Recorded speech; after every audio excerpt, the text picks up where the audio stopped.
ஒரு பக்கம் அம்பானி மாம்ஸோட கடப்பார சைடு, இன்னொரு பக்கம் ஜிந்தாக்காவோட மக்களின் கேப்டன் ஸ்ரேயஸ் சைடு. யாரு வின் பண்ணி அந்த ஆர்சிபி மோத போறானே தெரியலையே.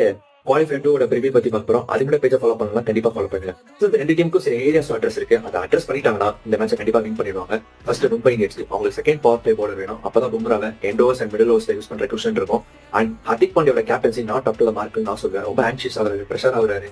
அண்ட் அவருக்கே ஒரு இன்ஜுரி இருக்கும்னு நினைக்கிறேன். அதனால 130 மேல பேஸ் போட மாட்டாரு. இந்த ரெண்டு ஏரியாஸ் அட்ரஸ் பண்ணா மும்பை கண்டிப்பா வின் பண்ணிடுவாங்க. பஞ்சாப் கிங்ஸ்க்கு யாராவது ஒரு opener after power play batting ஆகணும். அப்படி யாராவது ஒருத்தர் ஆடும்போதுதான் பஞ்சாப் 80% மேட்சை வின் பண்ணிடுறாங்க. இன்னொரு வீக்னஸா என்ன பாக்குறேன்னா, அவங்களோட போலிங் வந்து சண்டை ரொம்ப வீக் ஆயிடுச்சு. யான்சன் சயல் ரெண்டு பேருமே இல்ல. ஜெயலுக்கு இந்த கிரௌண்ட்ல நல்ல ரெக்கார்டு இல்ல. இதெல்லாம் இந்த ஏரியா அவங்க கண்டிப்பா அட்ரஸ் பண்ணாதான் மும்பையை பீட் பண்ண முடியும். சோ மேட்ச் ப்ரெடிக்ஷன்ஸ் இந்த மேட்சை 5-10 சாம்பியன் மும்பை தான் வெயிட் பண்ண போறாங்க. பிளாக் பஸ்டர் ரிவெஞ்ச் ஃபைனல் தான் லோட் ஆக போகுது. என்னதான் பஞ்சாப் இந்த ரோல் நல்லாவே ஆடினாலும் ஒரு வெல் ரவுண்டர் சைடா மும்பை